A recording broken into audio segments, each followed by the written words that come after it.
Colossenses capítulo 2.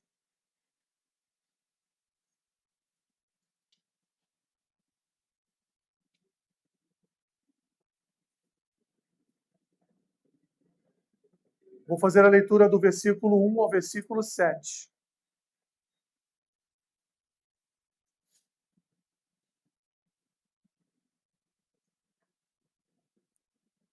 Semana passada tivemos aqui na nossa pastoral a presença do pastor Robson,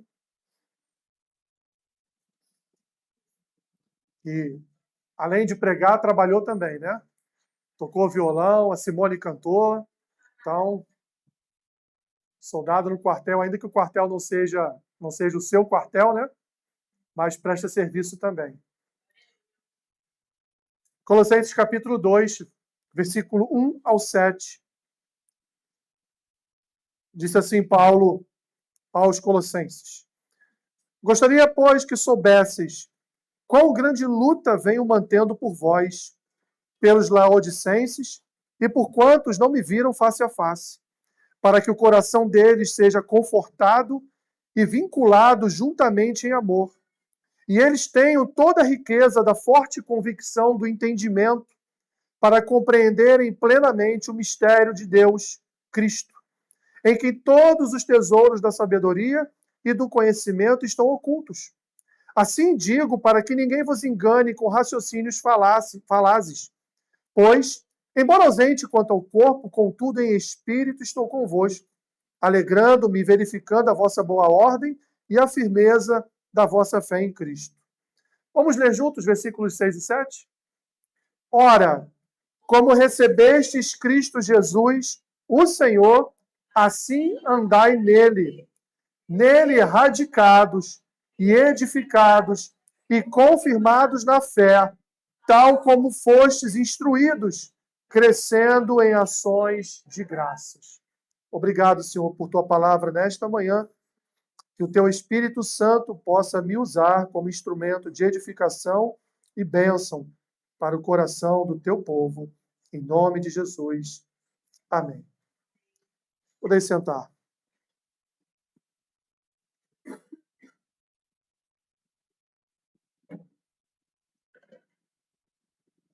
Vou aqui te levar de volta ao ensino médio.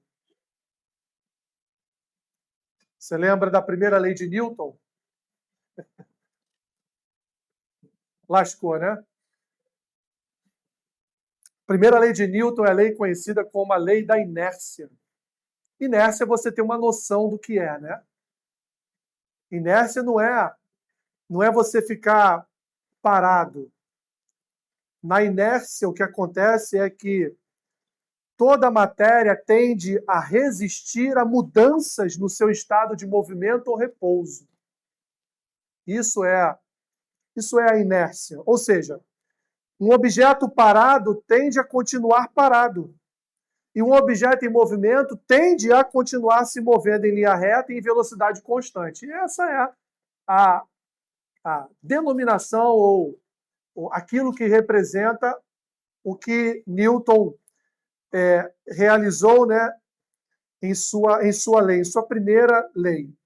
Mas trazendo para o nosso entendimento, e agora vocês vão entender bem, você já esteve em pé no ônibus lotado e o ônibus dá aquela freada, mas você continua indo? Já? Isso é inércia. Por que o seu corpo vai? Porque o seu corpo estava dentro de um ônibus em movimento. Então, quando o ônibus para, o seu corpo continua em movimento. Isso é a primeira lei de Newton, isso é a inércia. Da mesma forma que quando você está também no ônibus lotado, no ponto, esperando a partida, e ele parte, o que acontece com o seu corpo? Ele fica, não é isso? É como se o ônibus estivesse andando e você ficando para trás. Por quê? Porque o seu corpo estava parado. E quando o ônibus se movimenta, o seu corpo vai continuar parado. Isso é também chamado de inércia. Então, todas as vezes agora que você estiver num ônibus e o ônibus frear bruscamente, seu corpo for, você vai lembrar, isso aqui é a primeira lei de Newton, isso aqui é a inércia. Então, você nunca mais vai esquecer da primeira lei de Newton. Eu estou falando isso, meus irmãos, porque essa primeira lei de Newton, a lei da inércia, ela se aplica na nossa vida espiritual também. De que forma? Né? Simples. Há uma forte tendência em nós, há uma forte tendência na nossa alma a resistir a mudanças que o Evangelho propõe. Uma forte resistência. O Evangelho, às vezes, nos empurra para determinada situação, mas o nosso corpo quer continuar parado, como no ônibus. Ou, às vezes, nós temos que ficar em movimento por alguma situação da nossa própria vida, e o Evangelho diz para nós, pare. E a gente consegue parar? Não. A nossa alma continua em movimento. A nossa carne, meus irmãos e irmãs, oferece uma forte resistência a mudanças na alma implementada pelo poder do Evangelho. Nós somos fortemente incomodados quando a palavra opera em nós uma mudança drástica. Nós somos confrontados quando ouvimos ou lemos o Evangelho. Então, meus irmãos, assim como a inércia, a palavra indica uma direção ao crente, e da mesma forma, dentro de um ponto, de um ônibus em movimento ou parado, o que os nossos corpos vão fazer, ou o que aqui, transferindo para a espiritualidade, o que a nossa alma vai querer fazer, ela não vai querer seguir o rumo do Evangelho. Ou ela vai querer ficar parada, estagnada, ou ela vai querer se movimentar. Graças a Deus que nós temos um excelente motorista, que é o Espírito Santo. Então, em determinadas situações, ainda que você não queira, ainda que você resista, ainda que você queira permanecer em movimento ou parado, o Espírito Santo vai te conduzir a você se mover ou a você permanecer do jeito que você estava. É exatamente o que Paulo está fazendo aqui, quando ele escreve sua carta aos Colossenses. Exatamente o que Paulo está fazendo com os Colossenses é conduzir aquela igreja a uma direção correta. A uma direção que vai edificar os seus corações de tal forma, meu irmão e minha irmã, que ainda que o ônibus pare bruscamente, nós também pararemos com o ônibus. Não vamos continuar como nos ensina a lei de Newton. Paulo expõe, em primeiro lugar, no versículo 1, a sua luta, meus irmãos, pela causa do Evangelho. Paulo vai, entre linhas, expor que a igreja dos Colossenses está sofrendo, até certa medida, pela imposição de uma palavra falsa, com mestres falsos e com heresias que têm como intuito destruir a supremacia de Jesus Cristo, destruir os tesouros, como vimos na última palavra, como vimos ainda no final do capítulo 1, destruir os tesouros que antes estiveram ocultos em Cristo, mas que agora, através do Evangelho, foram revelados pelo mesmo Cristo em que antes eles estiveram ocultos. Vimos isso na pregação passada. A igreja de Colossos, então, estava sofrendo uma forte influência de uma cultura, meus irmãos, que tinha um apelo filosófico e um apelo travestido, que vinha através de crenças. Misticismo, angelologia. Sabe o que é angelologia? Culto aos anjos. Ascetismo rigoroso. E, por fim, que era uma das maiores lutas que Paulo enfrentava quando escrevia suas cartas, o próprio legalismo judaico.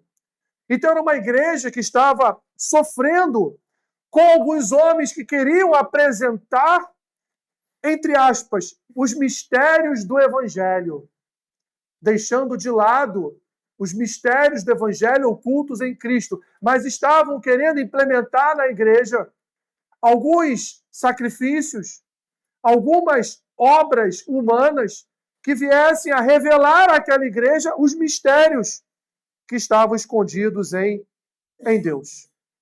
Era contra essas barreiras que a igreja lutava, não só a igreja dos Colossenses, mas todas as igrejas do tempo de Paulo lutavam contra essas heresias. E Paulo, então, aqui está alertando aos Colossenses e está dizendo, inclusive, os seus vizinhos, os de Laodiceia, já foram alertados também quanto à chegada dessas heresias na porta das suas igrejas. Paulo, então, meus irmãos, ele vai novamente tocar no assunto referente aos mistérios que estavam ocultos em Cristo, para dizer àquela igreja que somente em Cristo é que esses mistérios estavam depositados. Que mistérios são esses? Né? Mistérios da regeneração, da conversão, da justificação, da obra de Cristo realizada na cruz, da sua ressurreição.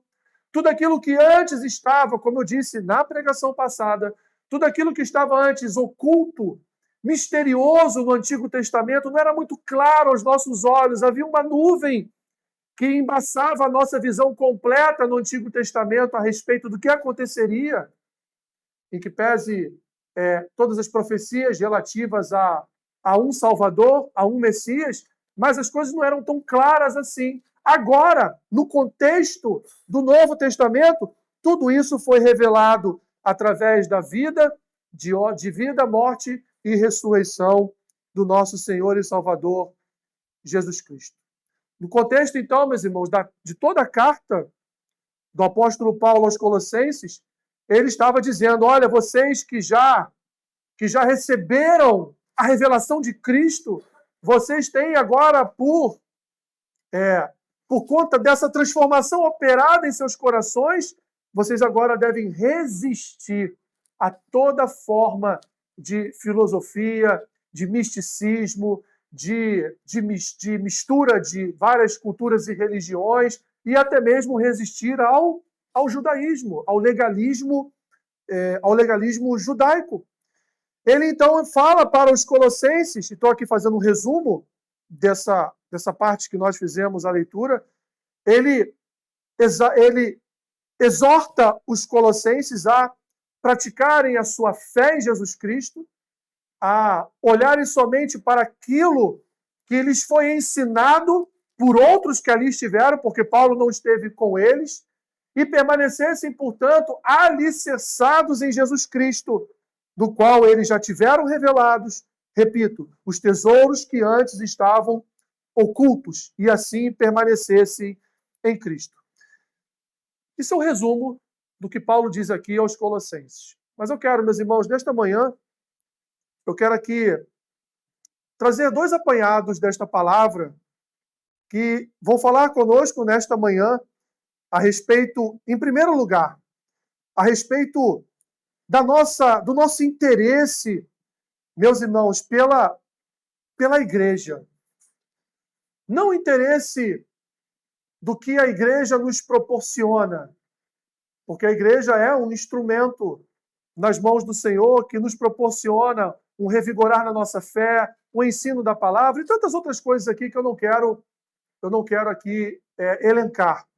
Mas, pelo contrário, ou na mesma linha de raciocínio, talvez, o nosso interesse pela igreja, no sentido de que os nossos irmãos venham também a estar alicerçados em Cristo. Que os nossos irmãos não venham a ser arrastados por toda a sombra de filosofia, de heresias, de misticismo. E vamos ser aqui sinceros, né, meus irmãos? O brasileiro, ele é místico na sua natureza, né? Tudo em nossa volta nos condiciona ao misticismo. Eu só sento naquele lado do sofá para ver um jogo. Quando eu vou ver um jogo no Maracanã, eu só uso aquela camisa, porque a camisa dá sorte, não é isso? Então, assim, isso aqui são só exemplos esdrúxulos de coisas que acontecem, por exemplo, né, com as mulheres, aquele copo tem que estar ali. Porque um dia, quando aconteceu daquele vaso não estar naquele lugar, aconteceu alguma coisa. Ele quebrou, ou alguém morreu, ou aconteceu alguma coisa. Nós temos isso na nossa alma porque, na verdade, nós fomos criados dentro de um forte contexto do misticismo, do catolicismo. Dentro de um forte contexto, né, de adoração, de imagens, de crença nos santos e assim por diante. E isso está na nossa raiz. Então, a nossa maior preocupação, uma das nossas maiores preocupações na igreja, meus irmãos, é estudar a palavra, aprender a palavra, prosseguir em conhecer a palavra, como vai dizer o apóstolo Paulo em outra das suas epístolas, mas também ajudar, auxiliar os irmãos para que eles não caiam em armadilhas, para que eles não caiam em falácias, para que eles não caiam na lábia daqueles que propõem, entre aspas, um novo evangelho, ou uma forma nova de propor o evangelho, ou uma maneira nova de pregar o evangelho, porque o evangelho, meus irmãos, ele por si só já se prega. Basta o pregador comunicar o evangelho, porque ele é que faz a obra no coração de quem ouve. Não sou eu, não é nenhum pastor, não é nenhum bispo. Quem prega o evangelho é só um instrumento nas mãos de Deus. Então nós falamos do evangelho. Nós falamos daquele que é o representante maior do evangelho, aquele que é o próprio evangelho, que é o nosso Senhor e Salvador, Jesus Cristo. Então Paulo, observem, meus irmãos, que Paulo, no versículo 1, ele diz assim: eu gostaria muito que vocês soubessem da luta que eu tenho mantido todos os dias por vocês, também pelos laodicenses, porquanto vocês não me viram face a face. Mas em que pese vocês não terem me visto face a face, eu os amo da mesma forma daqueles que eu vi e ensinei face a face. Paulo, então, está dizendo para eles: olha, é com muita luta que eu transmito a vocês o evangelho. São com muitas dores que eu transmito a vocês o evangelho. Por quê, meus irmãos? Porque Paulo se importava não somente com o crescimento da igreja através da pregação do evangelho, mas Paulo se preocupava com o coração do povo. Paulo se preocupava com um bom ensino ministrado, para que esse ensino, o verdadeiro ensino do evangelho, alcançasse o coração do povo de tal forma que eles jamais viriam a ser enganados por qualquer vento de doutrina. Paulo se preocupava em ensinar certo, ensinar da forma certa, e se importava com aqueles corações aprenderem aquilo que ele estava ensinando. Então, meus irmãos, assim como Paulo, nós precisamos ter um maior interesse pela igreja, para que os nossos irmãos não sejam arrastados por qualquer ideia mundana. Vou dar um exemplo: eu fico triste quando eu vejo a EBD vazia. Por que eu fico triste? Porque é uma oportunidade, é uma porta que a igreja abriu para todos os membros participarem deste ensino, aprender. Não é pelo fato de chegar aqui e tirar uma foto da EBD cheia para botar em rede social. Eu não estou nem aí para rede social. Eu não tenho rede social. Eu não estou nem aí. Pelo contrário, quando vocês colocam a minha foto lá no dia do pastor, eu fico até constrangido. Porque eu não gosto, mas respeito, faz parte. Tem coisas que fazem parte, não tem como a gente desfazer, né? Faz parte, ok. Até agradeço. Mas o que eu estou dizendo, meus irmãos, é que a importância não é tirar foto na EBD para dizer nossa EBD está lotada, né? Não, o que importa é isso. O que importa é você estar aqui para aprender. O que importa é o seu coração. Porque a minha preocupação quanto liderança é que você, da porta para fora, não seja enganado por nenhum lobo. Não seja enganado por nenhuma church. Não seja enganado por aqueles que não ensinam o evangelho, mas dão aulas de autoajuda. A minha preocupação é com o seu coração. Então, dá tristeza quando a gente vê que existe, né, igual o curso de doutrinas bíblicas, que existem ferramentas que a igreja se propõe. E, meus irmãos, não é fácil. Se propõe dentro do aspecto que o próprio apóstolo Paulo está dizendo aqui, com dores, com sofrimento, com sacrifício. Quantas vezes professores vêm aqui num dia que não estão bem, que de repente amanheceu passando mal, mas pelo compromisso que tem com o Senhor, com a sua igreja, o compromisso que tem com o ensino, estão aqui, ministram aula. E a igreja não se importa. Ou talvez ache que, não, isso não é algo para mim, porque eu não entendo muito a palavra, eu vou ficar perdido. Não, é para todos. Paulo não se furtou, meus irmãos, de promover, mesmo com lutas, o verdadeiro evangelho em várias igrejas, através da sua presença, quando ele estava livre, e através de cartas da prisão que ele escreveu, e Colossenses é uma das cartas que o apóstolo Paulo escreveu enquanto estava preso em Roma. Esse homem poderia estar lá preso, esperando seu julgamento, orando, né, ao Senhor, esperando só a morte. Mas ele não. A preocupação de Paulo não era nem com a sua vida, nem com a sua saúde, nem com o seu estado. A preocupação de Paulo era com as igrejas. Porque através dos seus discípulos, ele recebia informações a respeito das igrejas. Essa igreja está passando por uma dificuldade. Esta igreja está precisando de uma palavra. Esta igreja precisa ter um encontro de novo contigo. E ele então escrevia suas cartas e remetia a essas igrejas para que essas igrejas fossem novamente evangelizadas por ele. Novamente evangelizadas pelo bom perfume do evangelho. O objetivo maior de Paulo, então, meus irmãos, era o progresso espiritual dos crentes. No versículo 2, Paulo dá o objetivo que ele tinha ao escrever aos Colossenses. Ele diz assim: para que o coração deles seja confortado e vinculado juntamente em amor, e eles tenham toda a riqueza da forte convicção do entendimento, para compreenderem plenamente o mistério de Deus, Cristo. Qual foi o grande mistério que Deus nos revelou? O seu Filho. O seu amado Filho. O objetivo de Paulo, então, meus irmãos, era que eles progredissem espiritualmente. Paulo queria forjar em seus corações a convicção de que Cristo era superior a tudo e a todos.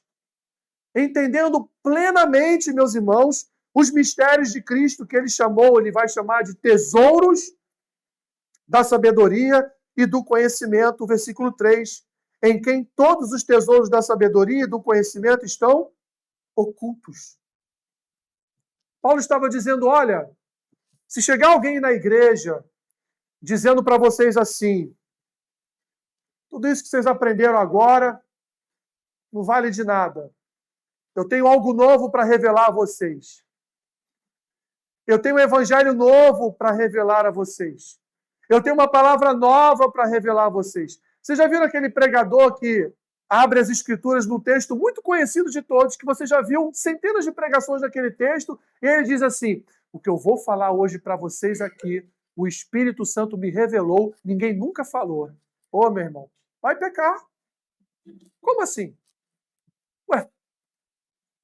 Então, em 2000 anos de história da igreja, o pastor do século 21 teve uma revelação especial daquela palavra que é pregada desde Cristo, e ele então agora tem uma revelação especial, verdadeira, que vai mudar a sua vida? Vai mudar a sua vida. Não vai te desconverter, porque nós não cremos em desconversão, mas vai certamente te afastar do verdadeiro evangelho. E era isso que Paulo se propunha aqui, que a igreja não se afastasse do evangelho, que a igreja não desse voz aos falsos mestres, não ouvisse da parte destes homens que eles tinham e revelariam os mistérios de Deus, porque o mistério de Deus já havia sido revelado através de Cristo Jesus. Paulo está dizendo no versículo 3 aos Colossenses, olha, se vocês querem saber os tesouros de sabedoria e do conhecimento de Deus, olhe para Cristo. Não olhe para a pregação de falsos mestres, de falsos profetas. Então, o objetivo de Paulo, meus irmãos, repito, e pela terceira vez, era o progresso espiritual dos crentes. Pois um coração convicto da sua fé jamais vai se deixar ludibriar pelas obras culturais desse mundo. Um coração alicerçado no entendimento e na compreensão do Evangelho jamais será enganado por qualquer vento de doutrina. Jamais. Mas como um coração será alicerçado? Como um coração terá entendimento? Como um coração compreenderá os tesouros da sabedoria e do conhecimento que estavam ocultos em Cristo? Só estudando as Escrituras, meus irmãos. Não tem outro caminho. Não há outro caminho a percorrer. O nosso ônibus vai percorrer sempre aquele mesmo caminho. Não tem outro. Como ele diz no versículo 4. Assim digo, ou seja, falei o que eu falei no versículo 2 e no versículo 3, para que ninguém vos engane com raciocínios falazes. Tem um cara de pau aí muito famoso, eu não vou falar o nome dele, porque ele nem merece que o nome dele seja citado numa pregação. Mas ele ensina outros a fazerem e faz de forma muito bem feita, porque a sua retórica é muito boa, né? Mas ele é um coaching que, no meio das suas palestras, coloca textos bíblicos, fala de Jesus Cristo, diz que é crente. E do outro lado da tela, ou nos seus cursos que são caríssimos, as pessoas estão ali achando que aquele homem é crente, que aquele homem é um homem de Deus, mas é um lobo que devora almas. É um lobo que conduz para longe do evangelho. Ah, mas as coisas que ele diz, até certa medida, tem razão? Sim, tem razão, porque é óbvio. O problema é quando ele explica essas coisas, ele deturpa. E aí ele traz para a neurociência, traz para a psicologia, aí ele vai trazendo para outras áreas, que são áreas que ajudam, mas ao mesmo tempo são áreas também que, em determinada medida, nos levam para longe do evangelho. E aí são milhares e milhares de pessoas enganadas. E gente até da igreja. Por quê? Porque não conhece a palavra de Deus. Não conhecem as Escrituras. Os cristãos, meus irmãos, não precisam buscar respostas filosóficas, místicas ou ensinos humanos, pois tudo que nós precisamos para conhecer a Deus está no próprio Senhor. Tudo que nós precisamos para conhecer a Deus está aqui. Como diz João no seu Evangelho, no próprio Verbo, que encarnou e se apresentou a nós. No entanto, meus irmãos, o nosso interesse deve começar pelas nossas próprias vidas, porque ninguém transmite o que não sabe. Por isso precisamos estudar, entender, compreender as Escrituras para que sejamos o quê? Instrumentos de auxílio mútuo. Eu não aprendo para guardar para mim, eu aprendo para ensinar a outros. Você não aprende para guardar para si, você aprende para ajudar e auxiliar a outros. Portanto, meus irmãos, nesse primeiro item, a nossa preocupação em estudar, a nossa preocupação em progredir no Evangelho, a nossa preocupação em entender as Escrituras é para auxiliar o nosso irmão e a nossa irmã que não tem a mesma compreensão que nós temos. É para ajudar o nosso irmão e a nossa irmã a não cair em armadilhas. Como uma senhora, um dia depois da pregação de Augusto Nicodemos, foi até ele e falou: "Ai, pastor, gostei tanto da sua pregação, gosto muito do senhor pregando, acho tão bacana, né? Gosto tanto do senhor como eu gosto do Bispo Macedo." Esse eu tive que dar nome porque a piada tinha que ser completa, né? E Augusto Nicodemos, coitado, olhou para ela: "Muito obrigado." E pensou: "Mas como assim?" Ele pensou: "Senhor, será que eu estou pregando igual Macedo?" Foi o que ele pensou. O meu povo está sendo destruído porque lhe falta conhecimento. Profeta Oséias. É só olhar, meus irmãos. É só olhar agora, como eu falei no início do culto, na Copa do Mundo, né? Púlpitos sendo transformados em estádios de futebol. Igrejas sendo transformadas em arquibancadas. Né? Eu gostei muito dos jovens da nossa igreja, porque quando eles foram assistir a partida do Brasil no culto da juventude, eles foram lá para trás, né? Colocaram a televisão lá atrás e foram assistir lá atrás. Não colocaram aqui no púlpito. Não baixaram o telão aqui e colocaram o jogo para rolar dentro do templo. Isso é reverência. Ah, pastor, isso não tem nada a ver. Tem sim, isso é reverência. O nome disso é reverência. Porque aqui não é um lugar para isso. Então eles foram lá para trás, pegaram a TV, colocaram lá e assistiram o jogo. Né? Teve um jovem aí que até cabeceou a bola sem ter bola para cabecear, né, Pedrinho? E aí, meus irmãos? Seu coração está alicerçado em Cristo? Qual é o seu objetivo como membro dessa igreja? É só vir, sentar no banco, ir embora para casa domingo após domingo? É só vir, colocar a santa fofoca em dia com seu irmão, com a sua irmã, ir embora para casa e está tudo certo? Qual é o seu objetivo como membro de uma igreja? Qual é o seu objetivo como parte de um corpo? Qual é o seu objetivo como um tijolo que edifica e forma a igreja do Senhor? As suas respostas a essas questões dirão muito sobre você amar ou não a igreja. Porque não é amar a igreja em si, mas é amar a igreja de tal forma que você se importa com aquilo que seu irmão ouve, com aquilo que seu irmão vê, com aquilo que seu irmão aprende. Porque, afinal de contas, somos um só corpo. Estamos unidos diante de um só propósito, que é servir a Cristo com as nossas vidas. E para servir a Cristo com as nossas vidas, nós precisamos entender, compreender e conhecer quem é Cristo. Porque sem isso não seremos capazes. Sem isso nós não resistiremos a coisas que ainda estão por vir.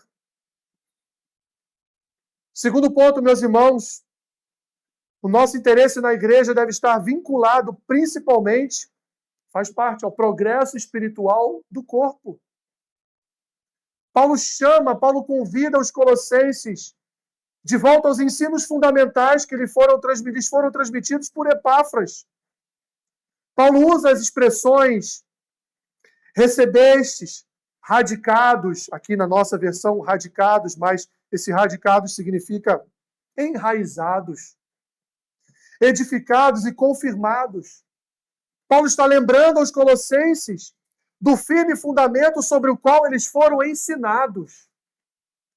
Paulo está lembrando aos colossenses que eles não foram ensinados por qualquer tipo de palavra, eles foram ensinados nos mistérios, nos tesouros da sabedoria e do conhecimento de Jesus Cristo. Percebam que Paulo, meus irmãos, ele acende um sinal de alerta para que os colossenses se lembrem de que foram ensinados a respeito dos mistérios de Cristo. Versículo 5, ele diz assim: pois, embora ausente quanto ao corpo, contudo em espírito estou convosco, alegrando-me verificando a vossa boa ordem e firmeza da vossa fé em Cristo. 6 e 7. Ora, como recebestes Cristo Jesus, o Senhor, assim ande dele.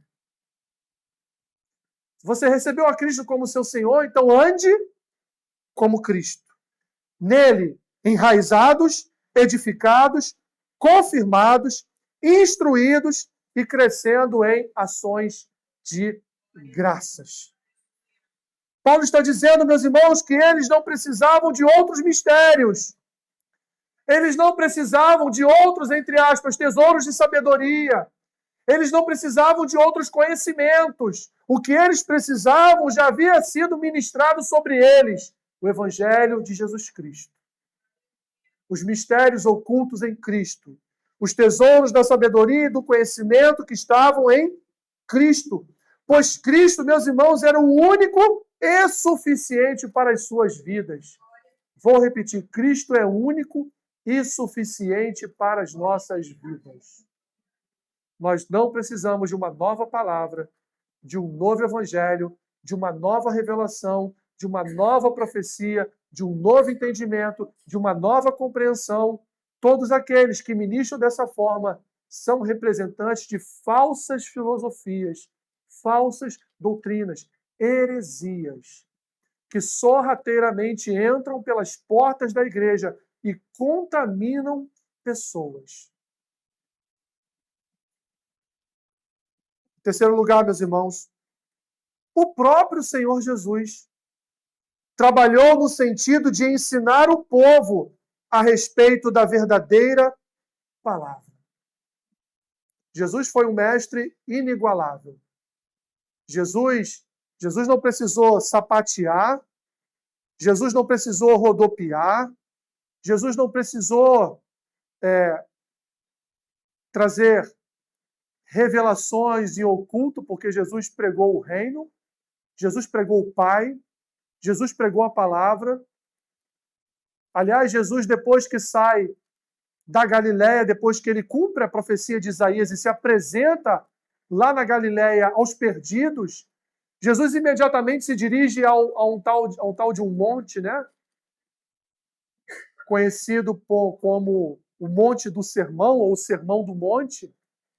E Jesus vai ficar ali, como está registrado nas nossas Bíblias, ele vai ficar ali do capítulo 5 ao capítulo 7, ensinando. Ensinando. E no seu ensino, ele revela tudo aquilo que estava em oculto, aonde?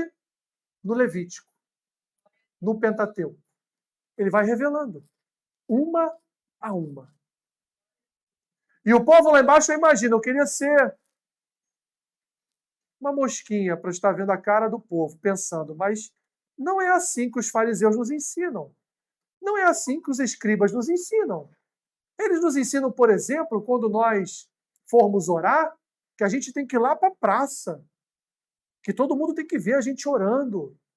Eles nos ensinam que quando nós jejuamos, a nossa cara não pode estar alegre, não pode estar feliz, a gente tem que estar com o semblante caído para mostrar que nós estamos jejuando. Não é? Um fariseu nunca me ensinou a orar, porque ele já tem suas orações prontas no templo. Nunca me ensinou a orar. E Jesus está agora me ensinando uma oração que eu vou chamar Deus de Pai. Como assim? Quer dizer que eu não posso levar minha oferta no altar enquanto eu não estiver reconciliado com meu irmão? Poxa, quer dizer que eu não posso nem julgar alguém, porque na medida em que eu julgar, eu também serei julgado? Eu não posso ter vontade que meu inimigo se lasque. Não, eu tenho que tirar minha capa e dar para ele, eu tenho que alimentar ele. Como assim? E tantos outros ensinos que Jesus trouxe no monte. E continuou nos seus 3 anos de ministério ensinando. Os seus últimos momentos com os seus discípulos foi ensinando.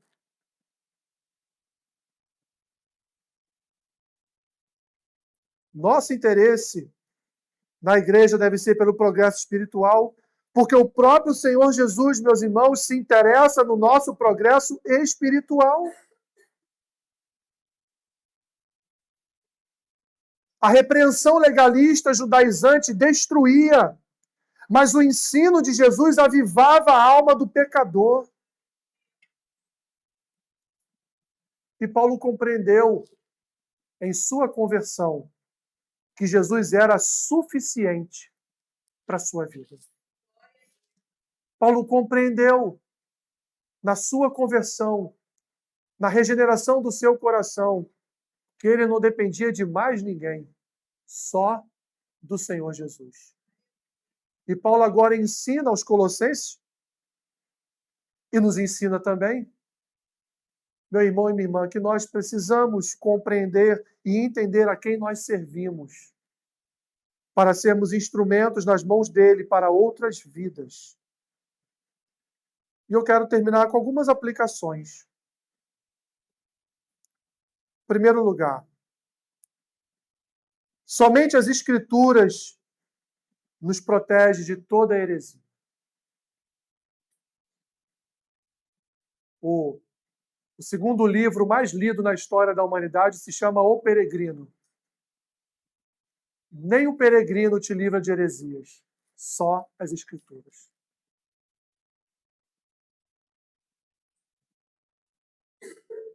Somente sendo um conhecedor da palavra de Deus é que vai me livrar do engano.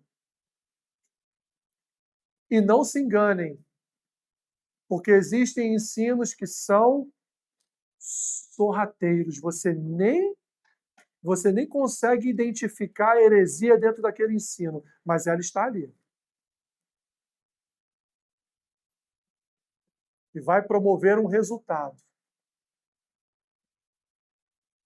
Segundo lugar, meus irmãos, quem não conhece a palavra é facilmente enganado.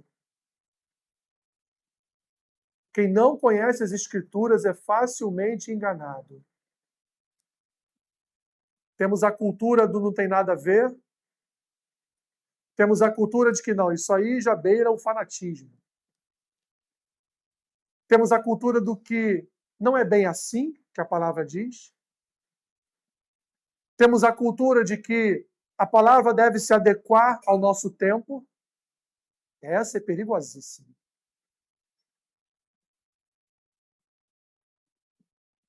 E várias outras culturas que enganam aqueles que não conhecem as Escrituras. O meu povo é destruído, é enganado, porque lhe falta conhecimento.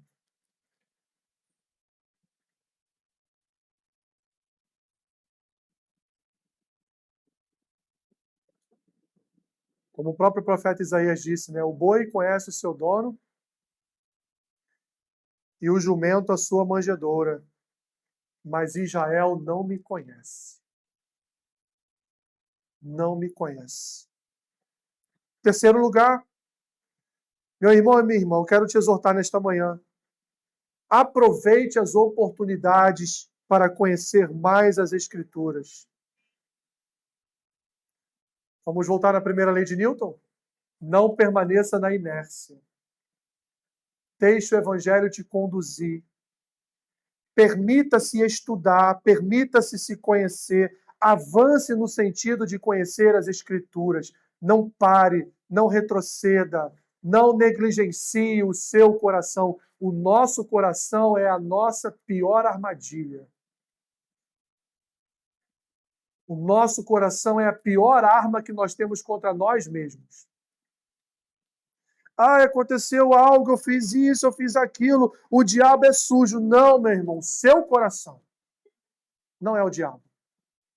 Não atribua tudo ao diabo. O diabo já fez a obra dele, que foi trazer o pecado para o mundo através de Adão e Eva. Quer que ele faça mais? Não atribua a ele. Atribua a si mesmo. Eu não posso tirar de mim mesmo as minhas culpas pelos meus pecados. Eu não posso atribuir a outro. Eu posso sofrer influência dele. Mas quando eu sofro influência dele, Jesus também sofreu no deserto.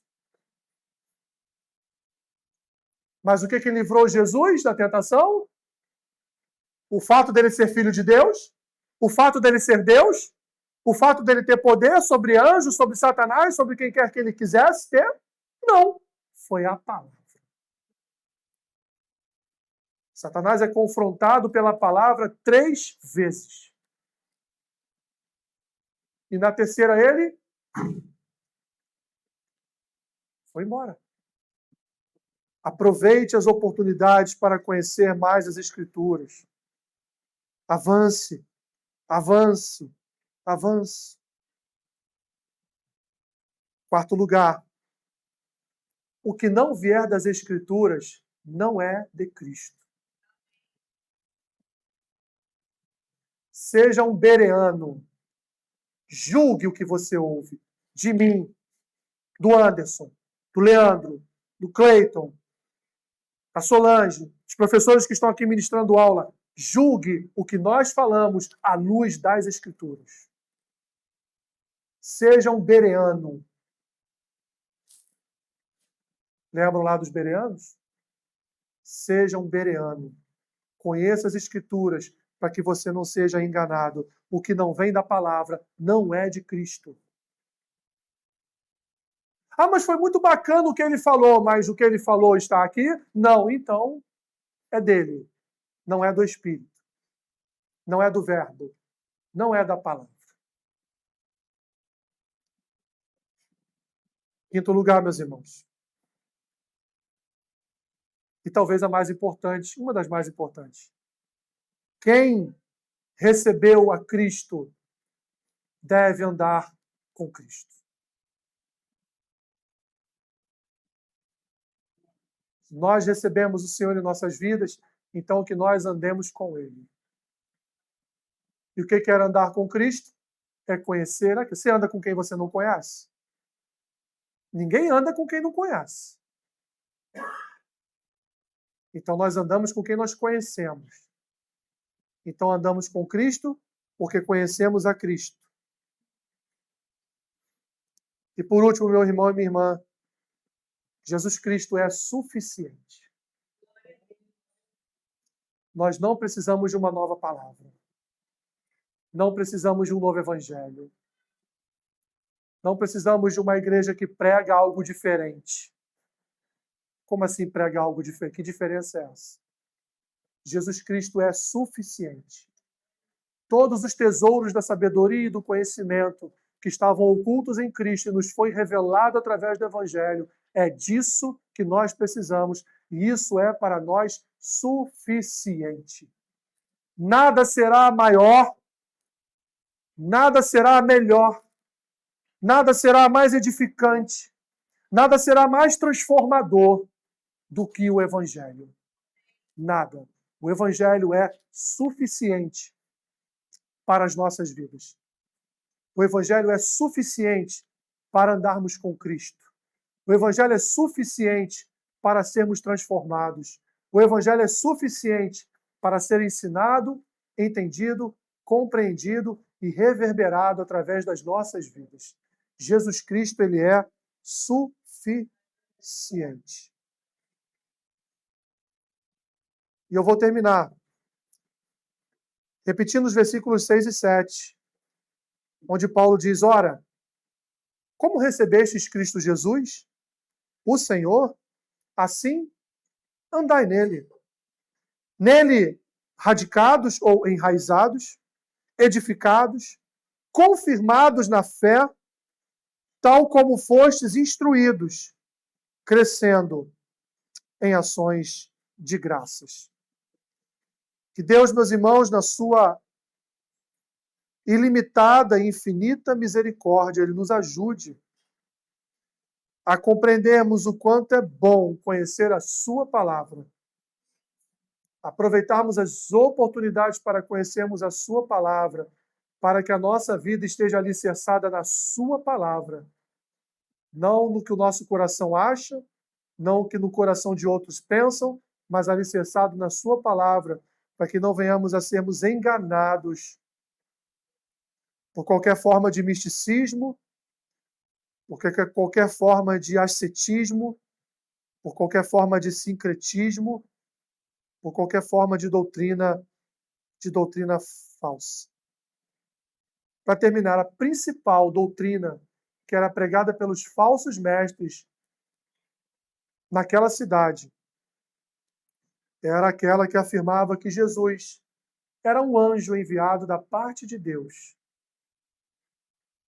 mas não era um homem, não foi um homem, e muito menos foi o Filho de Deus, colocando a supremacia de Cristo para baixo, denegrindo o poder do nosso Senhor. Pai Santo, Pai querido, nós somos gratos a Ti pela Tua palavra, e como Paulo disse aos Romanos, o Teu Evangelho tem poder, e nós cremos neste poder que alcança o nosso coração de tal forma que somos transformados dia a dia por este poder. Obrigado, Senhor. Obrigado porque um dia esse poder nos alcançou de tal forma que transformou a nossa vida, transformou o nosso coração. Sabemos que ainda existem situações e alguns problemas que precisam ser ainda transformados dentro de nós. Mas nós cremos, Senhor, que no progresso do Evangelho, no progresso da santidade, nós seremos alcançados por esse transformar, seremos alcançados por esse poder regenerador, transformador, e que certamente continuará a operar em nós a transformação necessária para quando o Senhor voltar, estarmos verdadeiramente prontos para recebê-lo como uma noiva ataviada, como uma noiva bem ornada, como uma noiva preparada para o seu destino final. Obrigado, Senhor, por tua palavra. Obrigado, Senhor, por edificar-nos através do teu evangelho. Em nome de Jesus. Amém. Amém. Fique de pé.